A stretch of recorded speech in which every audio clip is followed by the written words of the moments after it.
Is it? Jesus, it's 9:58.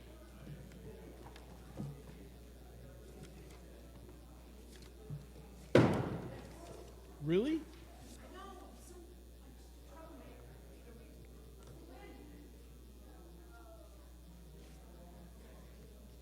So we'll do the eighth principle after the opening, opening hymn, right?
All right, set it on now. Good morning. Welcome to the Unitarian Universalist Church. I would invite us to now settle into a spirit of worship with a moment of quiet to be followed by the music of Holy Manna by Joseph Martin, played by our music director and pianist, Matthew Johnson. You're also invited at this time to light a silent candle of joy or sorrow.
Words by Claudine or Dean Olivia.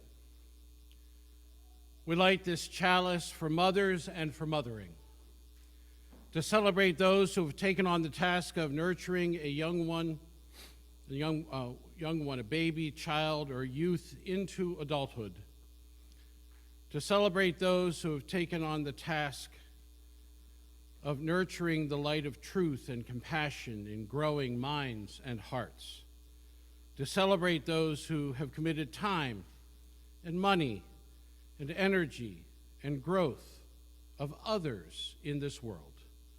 We light this chalice to celebrate and hold dear this flame of love.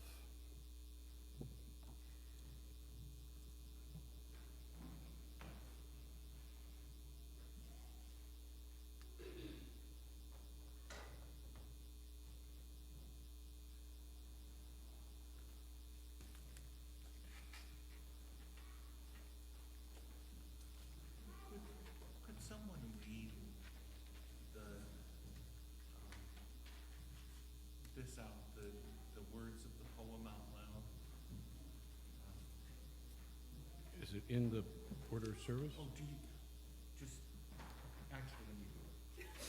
Grab a mic. This one?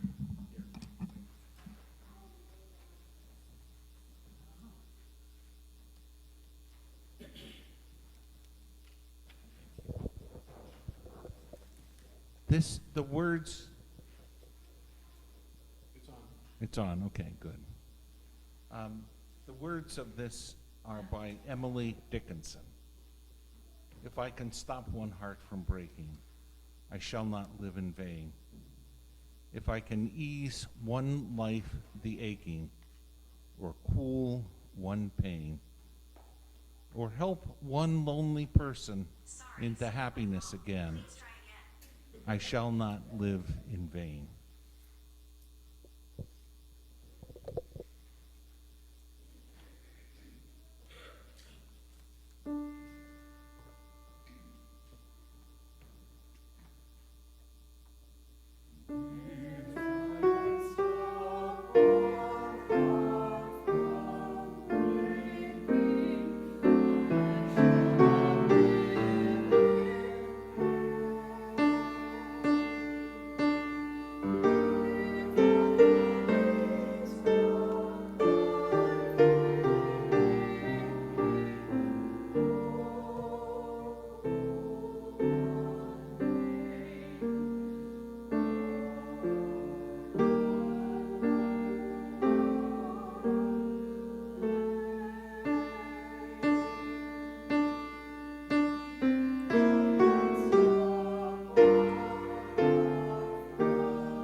Welcome and good morning. Welcome to the Unitarian Universalist Church of Worcester, a congregation of love, hope, and justice, inspiring people to take on the challenges of a changing world. My name is Anna Gregory, and I'm one of your worship associates this morning. We acknowledge that in Worcester, Massachusetts, we work, learn, live, and worship on the seized ancestral homeland of the Nipmuc people, who survive and remain active as the Nipmuc tribe. For more information about the Nipmuc community, please see the brochure in our foyer. We offer a special welcome to those visiting for the first time. We are delighted that you are here. Please join us in Fellowship Hall following the service for refreshments and conversation. If you have questions about the ministries and programs of this congregation, please ask. Lastly, we invite you to fill out one of the cards found in the pews. These cards can be placed in the offering plate or given to one of the ushers or greeters this morning. For those of you joining us online this morning, we offer you a very special welcome. For safety purposes and so that we might come to know you better as you are able, please place your name on your video feed. Please take a moment to sign the attendance clipboard that's being circulated. Michelle. Thank you. You are not obligated to sign, but we appreciate the information and will use it for church purposes only. During the service, we offer an opportunity to share a brief personal joy or sorrow. If you would like yours to be read aloud, please print it on the index card in the pew and drop it in the collection plate. For those online, please place the joy or sorrow in the chat, and we will share it during this time in the service. In the foyer are listening devices, large print service programs, and hymnals for those who may find their assistance beneficial. Please see one of the ushers for assistance. I invite you now to turn your technology to worship mode. Finally, please note the announcements on the back of your program. There will be time for short verbal announcements during the postlude. We are glad that you are here and hope that this morning is an opportunity for rest, reflection, and rejuvenation. Now I am changing my persona, and I'm putting on my fundraising hat, which his name is, it's called Kashi.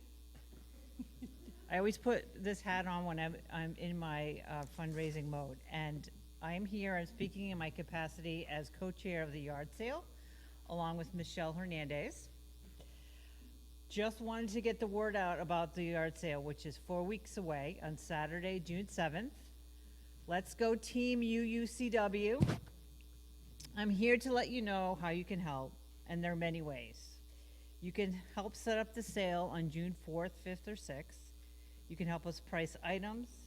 You can work on the day of the sale for any amount of time.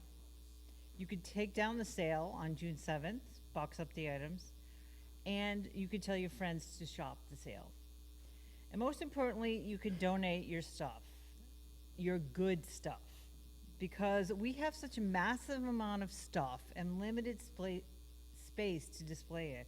We have some trusty guidelines of what not to donate.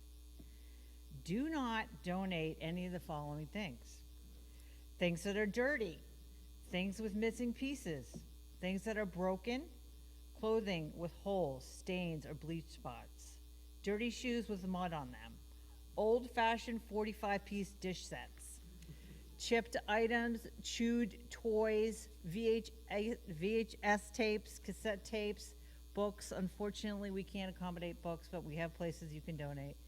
Rusty garden shears and things that will not sell at a yard sale. We want the kind of stuff that will bring in funds for the church. If you would like to help, please complete our form. There's a QR code in the message, or you can use this. I'm going to hang it out in the hallway there, or talk to me after the service, and thank you. Let's make $1 million. And Michelle, do you have anything else? Nothing else to add. That was wonderful. Thank you.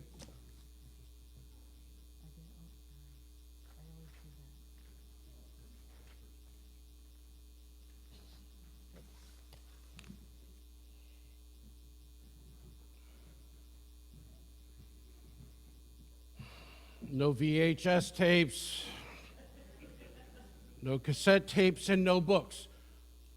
What do you want me to bring?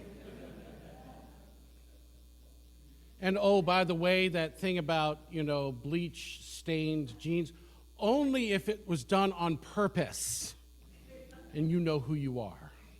And by the way, VHS tapes and cassette tapes, for those of you who are under the age of 30, were once a thing, right? Some of us still have them, like Blue's Clues, Teletubbies, Bear in the Big Blue House, right? Good stuff. And Beanie Babies.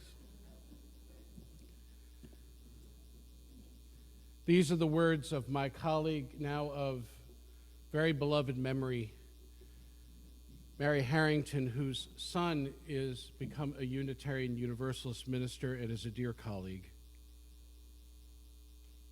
We come together today in praise and thanksgiving for the gift of life itself. Someone gave us birth, and some of us have given birth. All of us have been mothered in our time. All of us have mothered.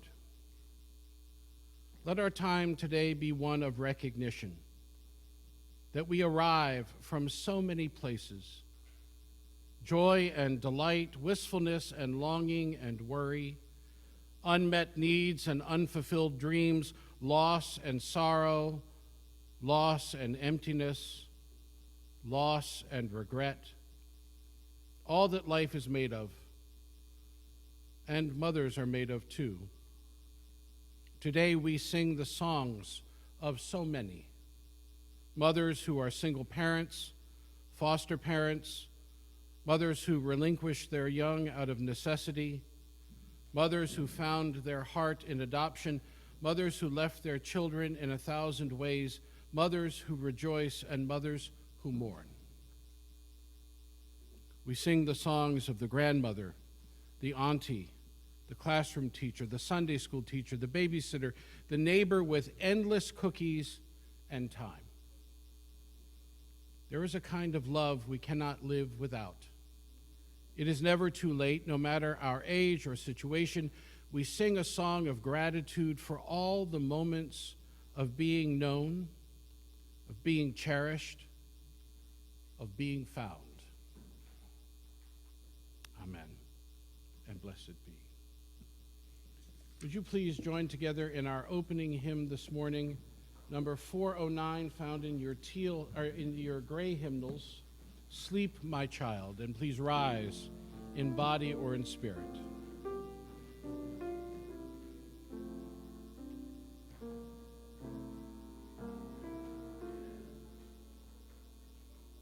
Sleep, my child, and peace attend you all through the night. I, my love, shall be near you all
seated.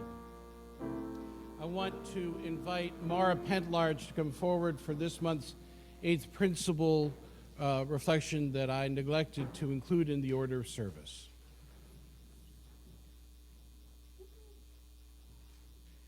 Thank you, Erin.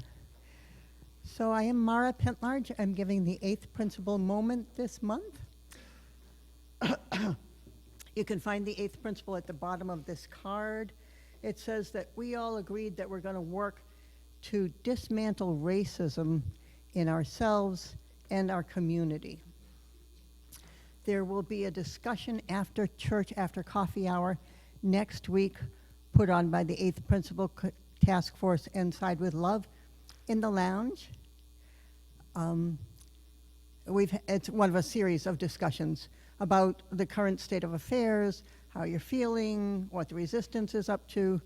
Come join us next week. Also, there's going to be a discussion of the movie Sinners, which is playing in theaters now, Blackstone Valley, Salmon Pond, for the next few days anyway. It's about racism with some vampires thrown in, if you like vampires. And so get to see it when you can, and there'll be a discussion on Friday, May 30th at 6:30 here. I was going to suggest that I was going to go see the movie this afternoon and you could join me, but there's an emergency protest this afternoon at 2. Can I see show of hands? How many people have heard that there's an emergency protest on the Common? Oh, that's good. 1, 2, 3, 4, 5, 6, 7, 8, 9, 10, 11, 12. Good.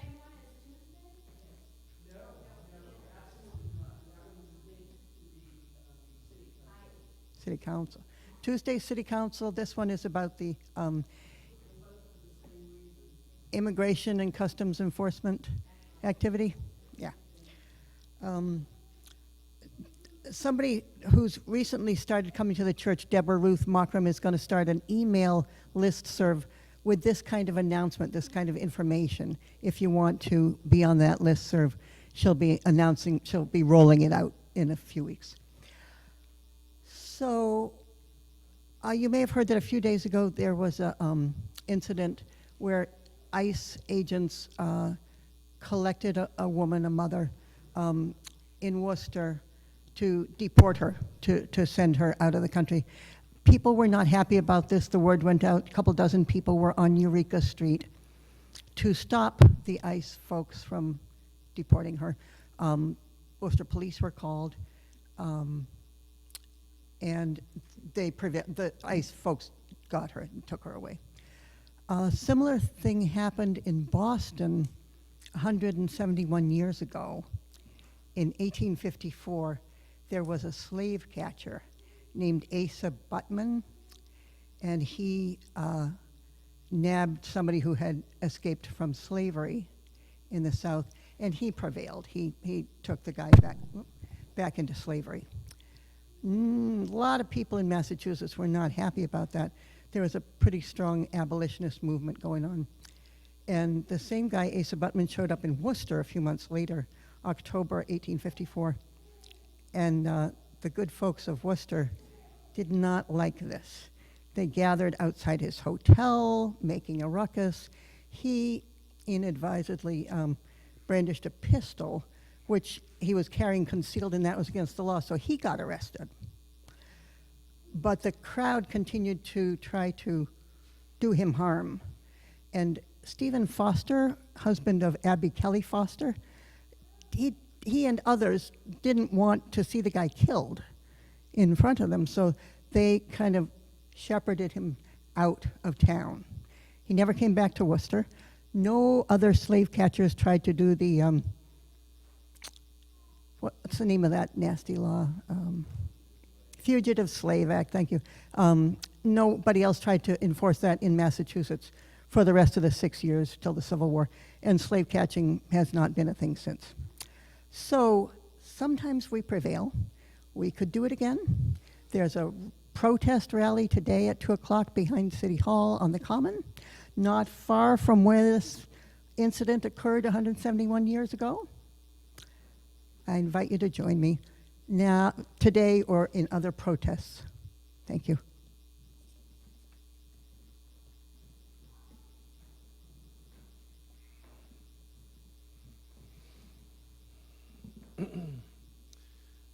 This time I want to invite our basket bearers forward for our weekly Change for Change collection. This is when participants in our religious exploration program have an opportunity to continue to contribute to the ongoing ministry of the emergency fund of this congregation. So if you have change that you'd like to contribute this morning, please raise your hand and one of our basket bearers will find you.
I am waiting for that report back from a family here where they've gone off on a holiday. Return my... Is it on now? Perfect. Where we're going off on a holiday and they go to church with family and they report back to me, you know, that we were in the middle of this very lovely quiet service and my child screamed, "Where are the baskets?" We will know we have succeeded in that moment in ways that we could only possibly imagine. So I want to know from our youngest here, but from anyone, how many of you like to paint or draw? Excellent. And for those of you who are younger, what do you like to paint or draw? Bluey. Just things like mechanical things or animals or anything. Anything. Love it. Who else likes to draw? Huh? Flowers. What kind of, do you know what kind of flowers you like? Roses. Oh. What do you like to draw? Anything. Rainbows. Excellent. And those of you who are seasoned in age, you know who you are. What do you like to draw? Cats? Parsnips. It's, you know, that's akin to the comment a couple of weeks ago about kale chips. You know that you're in a Unitarian Universalist congregation when parsnips becomes a thing? Just saying. Who else? Anyone? Walls, rocks, abstract, with all kinds of color or kind of monotone.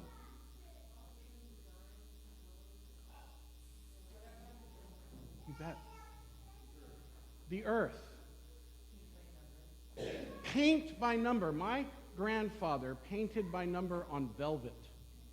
We have all kinds of black velvet paintings of his. It was not, that was not on the list. I'm just saying. Yeah. So I want to ask all of you, what happens to you when you paint? What goes on inside you? Do you get calmer? Do you get excited? Would you call the experience magical? Yeah. So I want to share with you a Chinese folk tale about a magic paintbrush. And I want you to think about the current times that we're in. There was once a young child named Mai Ling who lived in a small village in China. Mai Ling was poor and friendly and loved to draw. The child loved painting so much that they drew paintings all over the place. My children decided their bedroom wall was a great place to start. Mai Ling had a dream one night that an old person handed them a magical paintbrush and told them to use it to help the less fortunate. Mai Ling found the magic paintbrush on their desk, and when they awoke and began to use the paintbrush anytime someone needed assistance from that day on. They designed a river, and it came to life when they noticed that people didn't have enough water to utilize in the fields. Drew a cow, and it came to life when they observed how difficult it was for people to till the field. The cow might readily be used to plow the ground and provide milk. As a result, when they saw anyone in distress, they would use the magical paintbrush to assist them, and the magical paintbrush was well known back then. However, in town there lived a wealthy person, someone who had a lot of power and control, but was also cruel. And they were determined to steal the paintbrush so that they could use it to become even more wealthy. See where I'm going here? They realized that by bringing things to life and preserving them, they could make a lot of money. And so they dispatched some people to Mai Ling's residence, and they then picked Mai Ling up and put Mai Ling in prison. And they were overjoyed when they got their hand on that magical paintbrush. And they brought their friends around to see this new acquisition and to draw many pictures, but none of them came alive.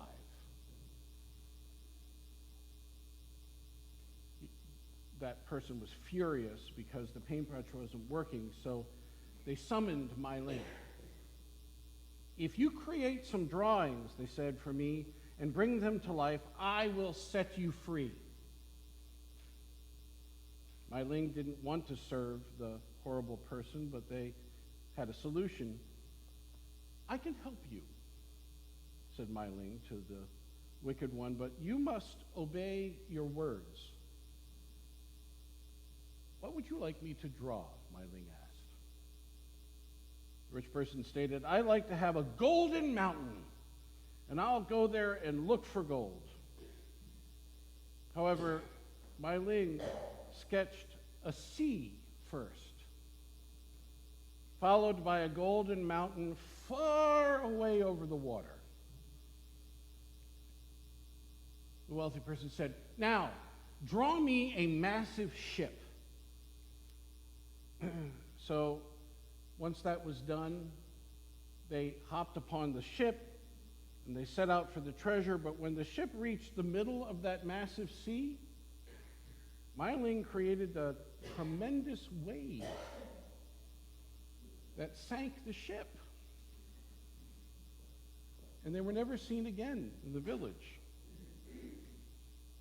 As the wicked one and their friends perished, Mai Ling returned to the village and lived, they say, a long and happy life, continuing to help ones who were in need and was admired by everyone.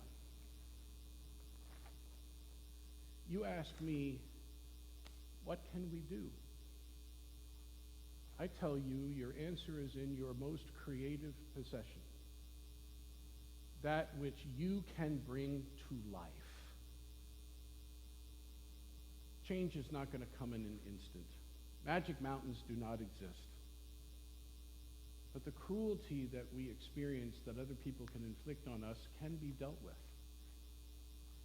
It takes courage to stand in the face of such cruelty. It takes courage to rely on one's creativity. And for our youngest people here, I want to say to you, you have both courage and creativity. Don't ever let anyone else tell you otherwise. You have the capacity to bring to bear in your life, in the lives of the people you love, and everyone else in the world, things that will change the world. And if anyone tells you you can't do it, do it anyway. Can you do that for me? You promise? Excellent. Don't forget your magic paintbrushes, okay? All right.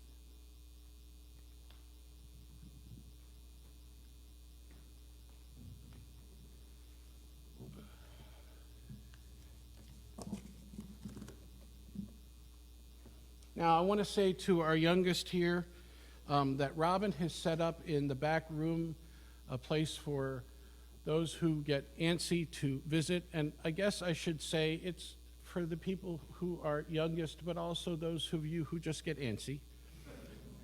And you know who you are, right? So it's Mother's Day again. And I say that because this is a day when I am of kind of double consciousness. And that double consciousness comes from the experience of having a mother who I remember as one who cooked well, although I have to say that the mother of my children matches that and then surpasses that. I can go home now. I got to get flowers first. And she was, in her generation, ministers' wives were the unpaid ministers of the church. The ministers and their wives were a team. I see my colleagues nodding, and, very much that was the tradition. And so at one point, my mother was my father's DRE, which I thought, having come into the ministry, was the oddest thing that I could hear, even though at the time I thought it was the greatest thing since sliced bread. And what I remember about my mother is not just how nurturing she was. She was a teacher by training, and she had a passion for young people, and she certainly treated my brother and I with great care and kindness, and was very much the presence in our lives that helped us understand what it meant to be loved. My father, too. But on days like this, I'm calling to mind these attributes of my mother. But those are only part of the attributes. The other attributes of my mother is tigress, right? Bear mom, right? I had experience in my life a couple of different times where I saw my mother come flying out of our house and looked like anyone that was in her way was going to get bowled over like a linebacker. I keep saying to my son, who was a linebacker for a while, you act very much like your grandmother, right? Who had the capacity to confront those who were engaging in cruelty with the force of one who felt the energy of the universe behind her in those moments. And I have always appreciated seeing that. In fact, when I would see reflections of that in my own daughter, I was very conscious that I am not going to breed that out of my child. That part of what this world needs is particularly women who can reflect that kind of power and that kind of energy and that kind of justice. And I saw it in my mother over and over again. My parents took me to my first protest when I was about 6 months old. When I was a teenager and I was off away doing something else, my father and my brother got arrested at a nuclear freeze protest, only to have the police later say, "We can't find your brother's paperwork." Really? Because he's 13 and you arrested him. You can't find his paperwork, right? My mother was all over that.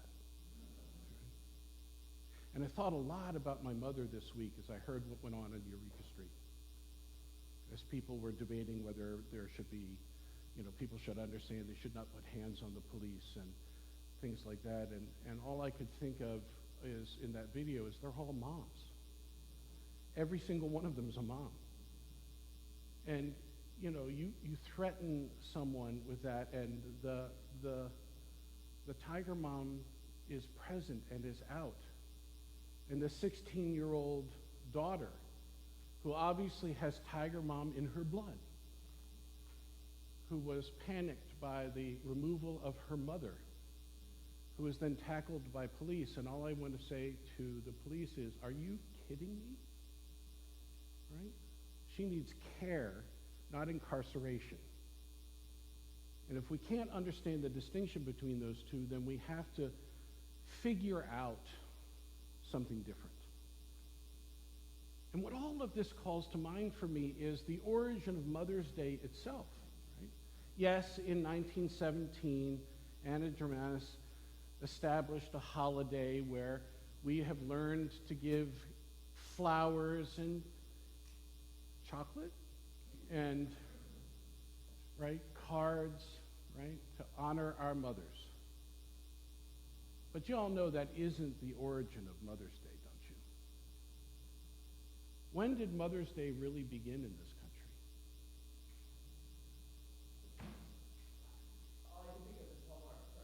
Hallmark cards? You'll be glad to know it was long before that. The Civil War. It was 1870. It was following the Civil War. The same woman, who in the early part of the Civil War,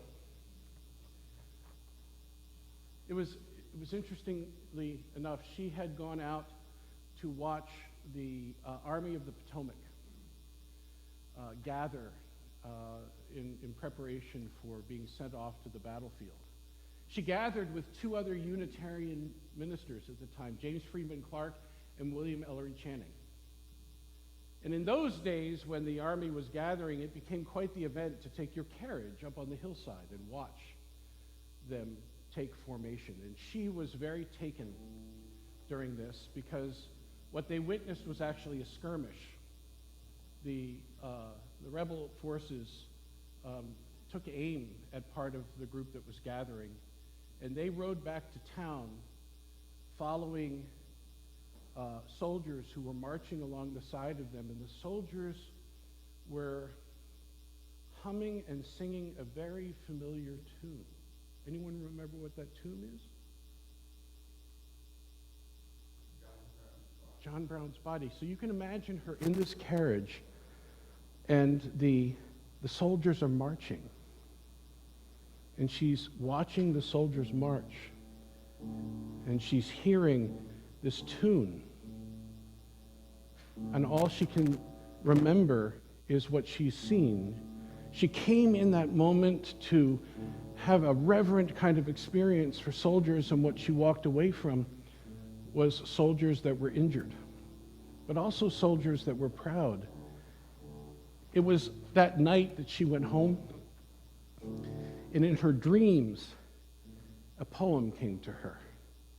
And she awoke in the middle of the night and scratched it out in the dark to return to it the next day and revise it a bit and send it off to her friend James Freeman Clarke, the Unitarian minister. And they are words that you and I know well, aren't they? Mine eyes have seen the glory of the coming of the Lord. He trampled out the vintage where the grapes of wrath are stored. He loosed the faithful lightning of his terrible swift sword. His truth is marching on. Glory Glory, hallelujah. His truth is marching on. I have seen him in the watchfires of 100 circling camps. They have built him an altar in the evening dews and damps. I can read his righteous sentence in the dim of flaring lamps. His day is marching on. I have read his fiery gospel with the burnished rows of steel. As they deal with my containments, so with you my grace shall deal. Let the hero born of woman crush the serpent with his head, since God is marching on. He has surrounded forth the trumpet and shall never call retreat. He has sifting out the hearts of men before his judgment seat. Oh, be swift, my soul, to answer him. Be jubilant, my feet. Our God is marching on. In the beauty of the lilies, Christ was born across the sea. With a glory in his bosom that transfigures you and me, he had died to make men holy. Let us die to make men free, while God is marching on. He is coming like the glory of the morning on the wave. He is wisdom to the mighty. He is succor to the brave. So the world shall be his footstool, and the soul of time his slave. Our God is marching on.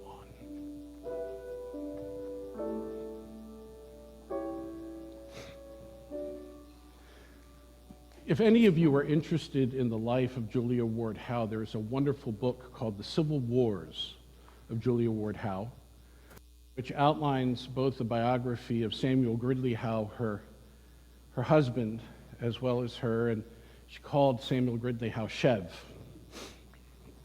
And Chev, to say the least, was a chauvinist, who also felt that women only had a particular place in the world, and certainly he was not going to be overshadowed by his wife, or so he thought.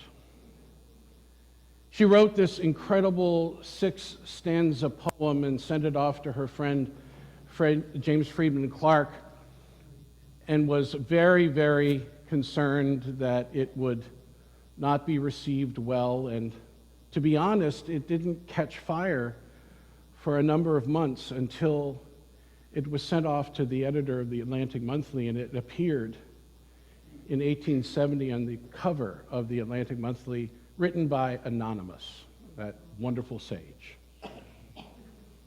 And it was shortly thereafter that she gained fame as the author of the Battle Hymn of the Republic, and was given cause to travel and speak and read her poem aloud on very special days. And it, at one point, was put up as the possibility of our national anthem. Her husband was pissed because he had been working for the Sanitation Commission, inspecting all of the various camps and trying to create a better means for health and wellness among soldiers on both sides of the war. And in one very significant way, a 6-stanza poem overshadowed all of that effort in a way that he could not recover from. And in the process, Julia Ward Howe found her voice. Up until that point, she had never spoken publicly. It wasn't until she was invited by James Freeman Clarke and William Ellery Channing to visit some of the hospitals, to visit the soldiers, and she was invited at one point to address a group of hospitalized soldiers. It was the very first time she had spoken in public. And it was received with such delight that it awakened in her the possibility that her voice could matter. And it was only confirmed later by the publishing of this particular poem. But here's the deal. This poem that's published in the early part of the 1960 or 1860s. It was not in 1870, it was in 1862 that it was published, I think, somewhere around there. 1870 comes around, and she has written another poem. Actually, she's written what we call a proclamation. And it is her way of reflecting the transformation of her experience from being so taken by soldiers retreating from the battlefield to having spent years visiting the sick, the infirmed, the dying, and the injured in hospitals on both sides of the war. And at that point, having to deal with the Franco-Prussian War as well. That in 1870, she calls on women across the world, but especially in this country, to gather, mothers. And in 1870, some 47 years before the establishment of what we know as Mother's Day, she called for a great and earnest gathering of women for the purpose of declaring peace. She writes,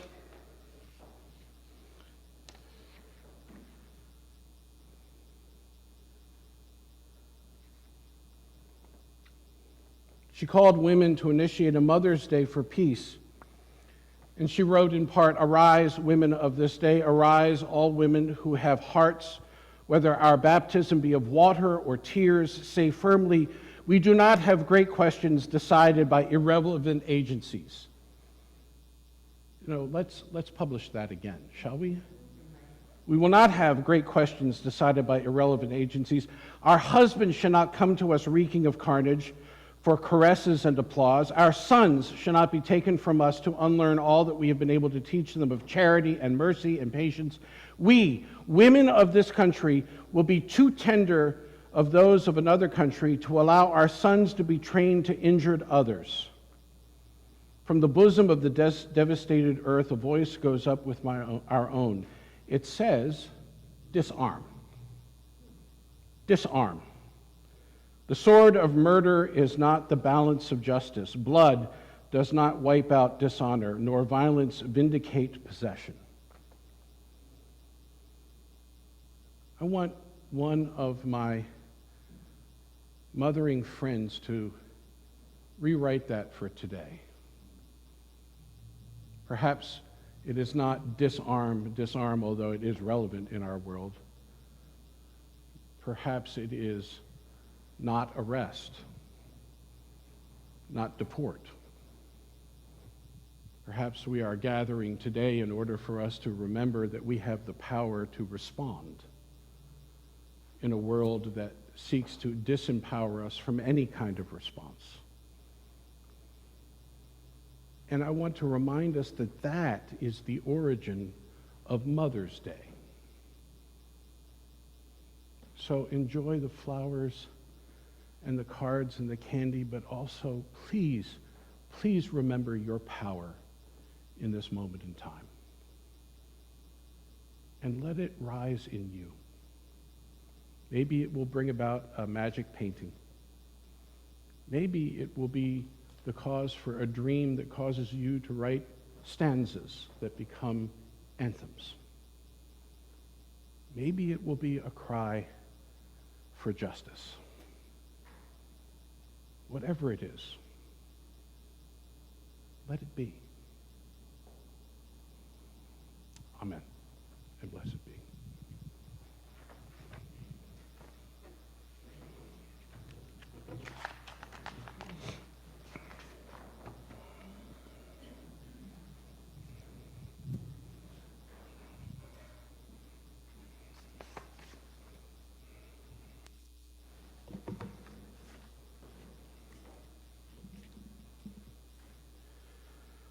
We come now to that time in our service when we're given an opportunity to share that which is reflective of our own values and our own efforts, an opportunity to continue to contribute to the well-being of this congregation, its mission and ministries. So I invite you to contribute in ways that make you feel good, and to know that any form of contribution is welcome here.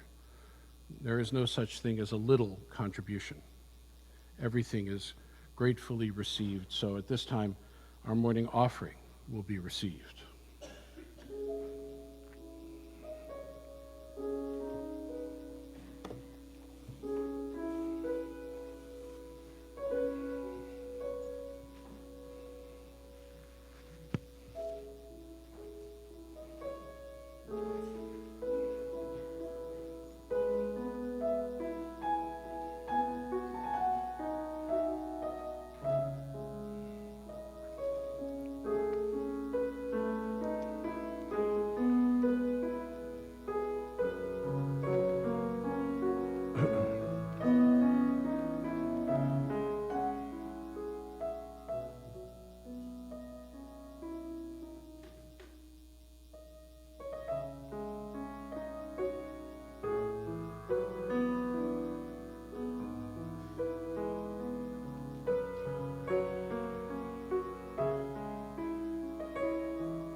It's time for joys and sorrows.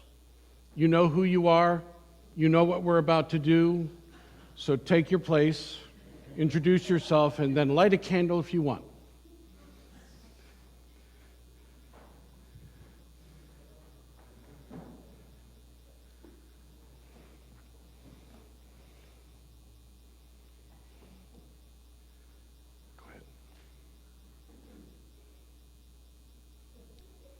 Today's sorrows are overcome by the three loving, proud, and fierce mothers in my life, Jeannie, Courtney, and Alison, other side of the country. Thank you for all of you.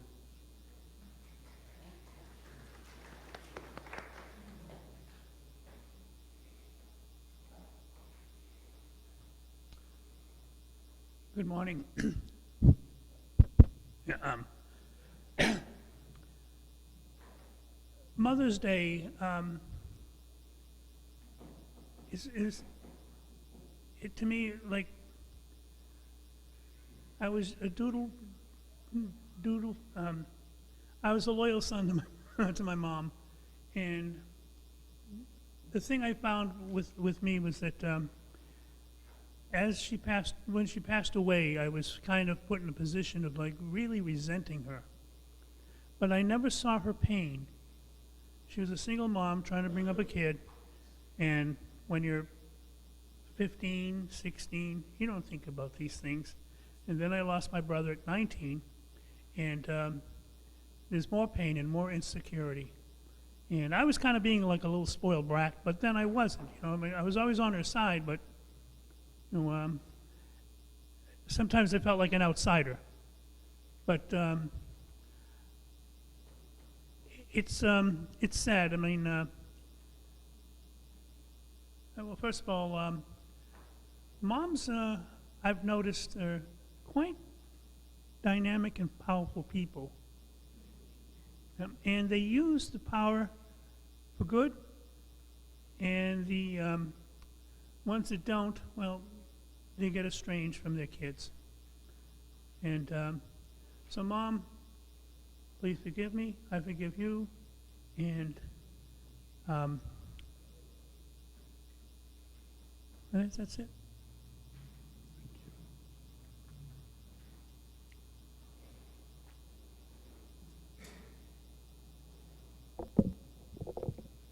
Morning, everyone. My name is Josh Belden. It's two quick things. First off, Mom, I miss you so much, and I love you. And the second thing, I tried to paint a painting last night for the first time in my adult life, right? Never done it before. At first, it was thrilling. Colors coming, and you know, like putting it off the brush, and it was fun.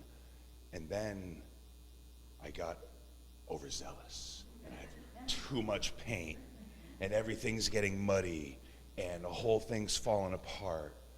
And I'm getting frustrated because Sherry's is prettier than mine, and I'm in the time I've spent here, the one consistent thing I come away with is I didn't know I needed to hear that. And that canvas is on the kitchen table at home, and it's dry now. And when I get home, I'm gonna try to add more color to it. Because I didn't know I needed to hear that today. So, thank you. It's alive! It's alive!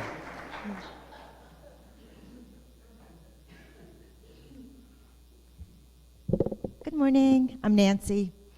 15 years ago, John and I traveled to Ethiopia to pick up our son. We brought home Nawai, who was 6 months old at the time. We had him dedicated here at church, and he was raised here. We give so much credit to all of you for helping to raise him and influence him and make him who he is now as a 15-year-old.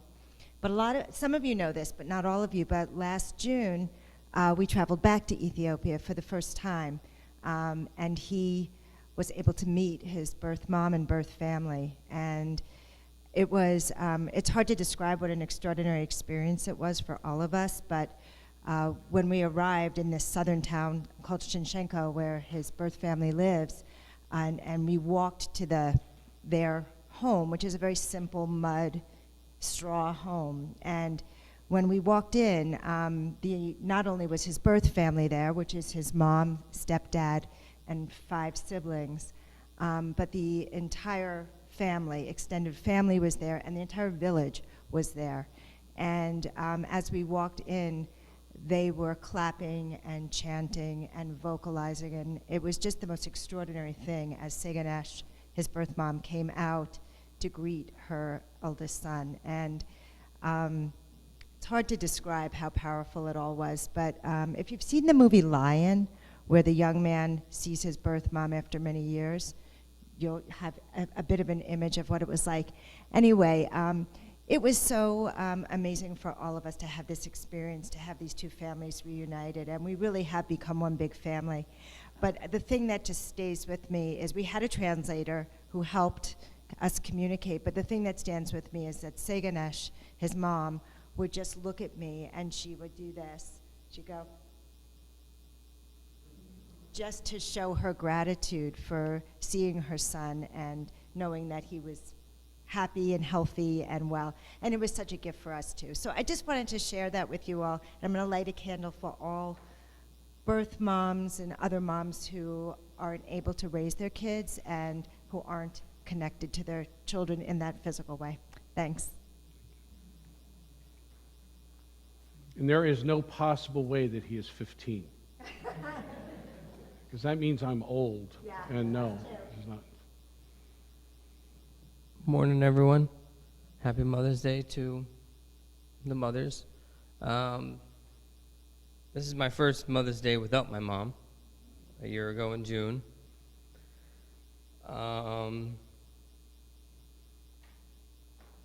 It's a struggle, you know.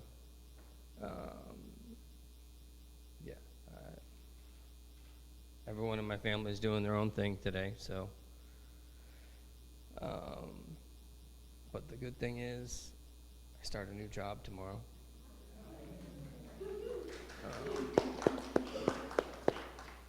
Part-time, but hopefully it works out. It's at UMass in Clinton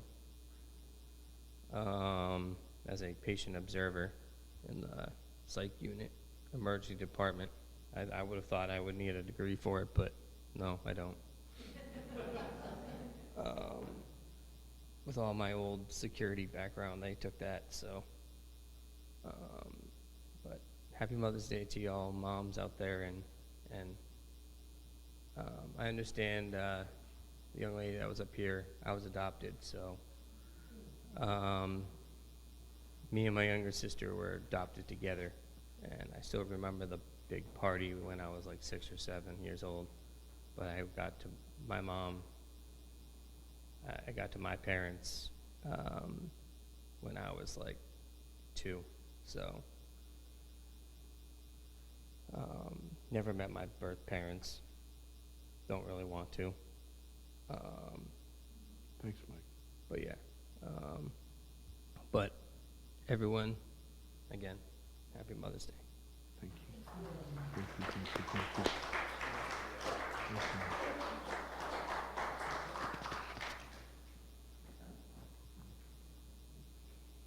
Good morning. I'm Gabby. I've been here a couple of times, but not many. I just wanted to express some gratitude for my mom this morning. She's just a couple hours away, but I've lived in Worcester for 6 years now since I started Clark and then graduated in 2023 and then again in 2024. But my mom started taking me to UU churches when I was 7 down in Connecticut, and I want to express gratitude for that. And then she has just dedicated her whole life to helping people. She's a mental health counselor. She works in grief therapy and guides people through cancer treatment and losing people to cancer. And she's been a wonderful mother to me and all my friends who have harder relationships with their moms. And I'm very grateful for her. So, thank you. Thank you so much.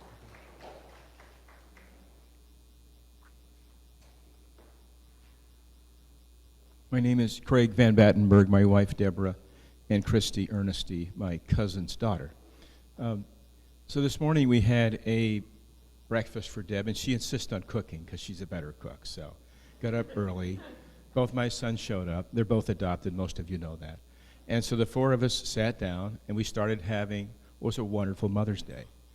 And then it got real, because I had to say to my sons, don't forget you have birth mothers. Got very quiet, and we tried, because it's sad and it's joyful, and Deb did a brilliant job of raising these boys. And there's a whole lot of people out here, I'm sure, that had something happen or will happen today that maybe isn't joyful, but it's real. And this church has been great for us.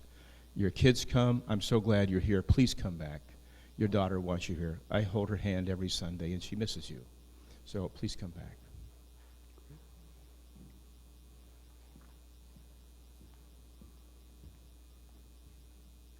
My name is Drew Wilkin. When I was in my mid-20s, I was living in the D.C. area, and I was bored. And my uncle, who was living in the D.C. area also, said, hey, I've got a friend whose son is a Boy Scout. You're an Eagle Scout. Why don't you go be a Scoutmaster? Sure, why not? So I went and I became a Scoutmaster in my mid-20s. No kids. Mothers always looked at me strange, and I said, just try to give back. And they immediately put me in charge of advancement. And they said, we have this program, and I took the program and I plugged everybody into it, and I would go up to the boys and I would, so, I see you need this merit badge. How's that coming? And I did my best to kick their butts. But then, when many of them turned Eagle, I tried to be the last person in the line to congratulate them as we were going out of the service. And I would say, you see that woman over there serving punch? They say, yeah. I said, who's that? My mom. I said, yep. She did more work than either of us put together. I want you to immediately go over there and thank her for what she did. And that's what we did.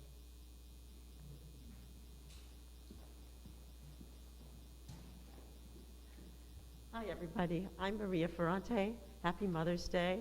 I was supposed to sing for you today, but I can't even croak out a sentence. Thank you, Matt, for inviting me. I hope I can come back and sing for you at some time.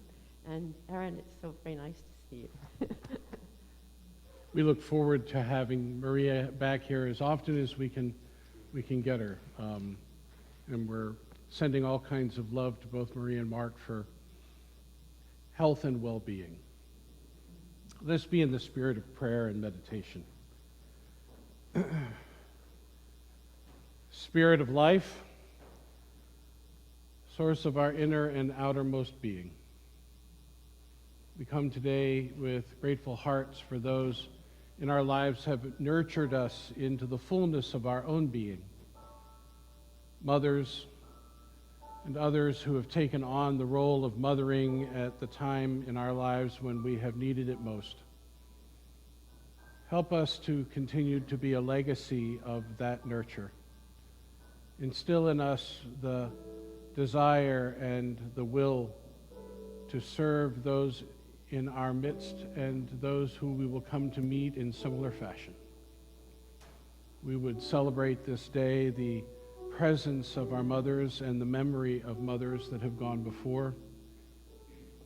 Help us to also recognize those that we have not yet come to know, whose very acts of kindness have helped to instill in us a similar energy.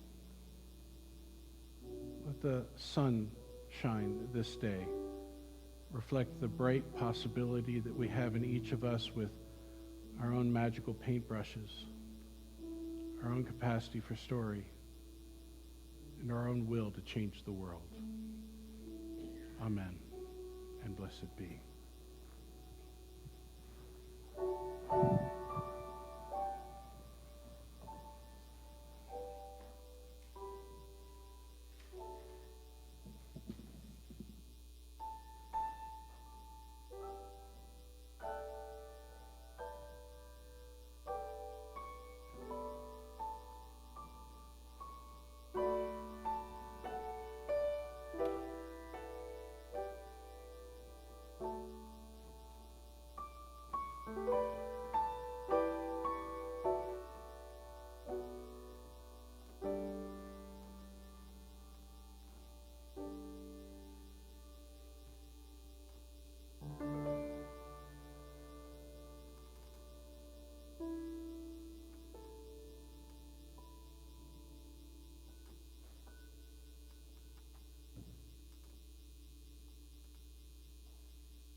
Number 573 in your hymnals.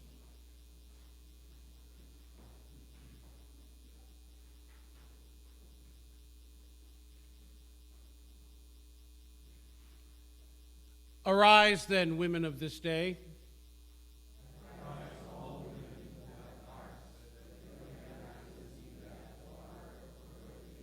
Say firmly, we will not have great questions decided by irrelevant agencies.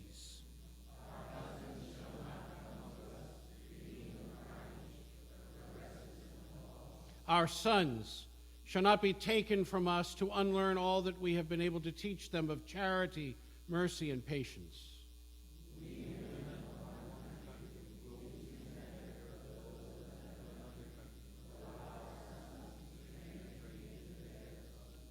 From the bosom of the devastated earth, a voice goes up from our own. It says, disarm, disarm.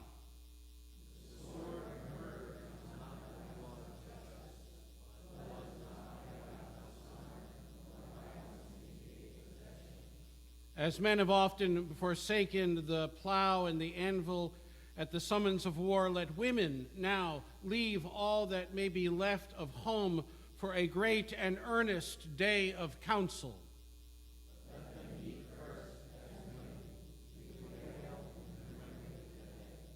Let them solemnly take counsel with each other as the means whereby the great human family can live in peace.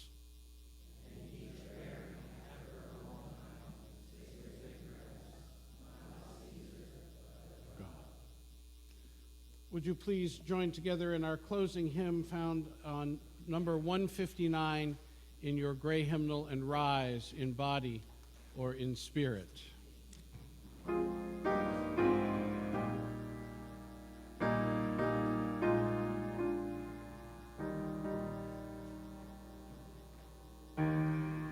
This is my song, O God of all the nations, a song of peace for their land and mine. This is my home, the country where my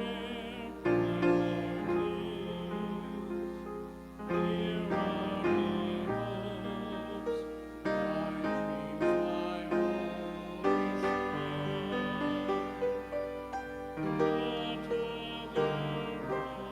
is. Here are my hopes, my dreams, my holy shore. What other rose beyond the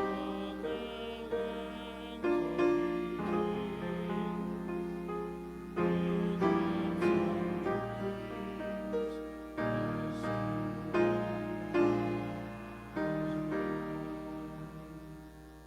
With loves and dreams as my country's skies are bluer than the ocean,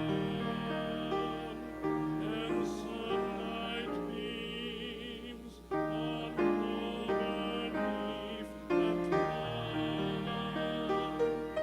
What other lands have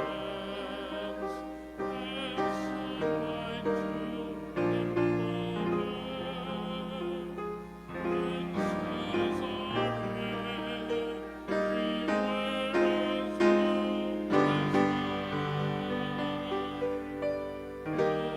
hear my song, thou God of all the nations, a song of peace for their land and for mine.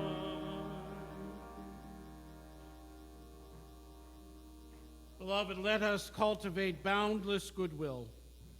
Let none deceive another or despise any being in any state. Let none in anger or ill will wish another harm, even as a mother watches over her child, so with boundless mind should one cherish all living beings, radiating friendliness over the whole world, above, below, and all around, without limit. Amen. Please be seated.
Once again, beloved, worship in this space has come to an end, but our service continues next with an opportunity for refreshment and conversation. Are there any very, very, very short announcements? Seeing none, let's eat.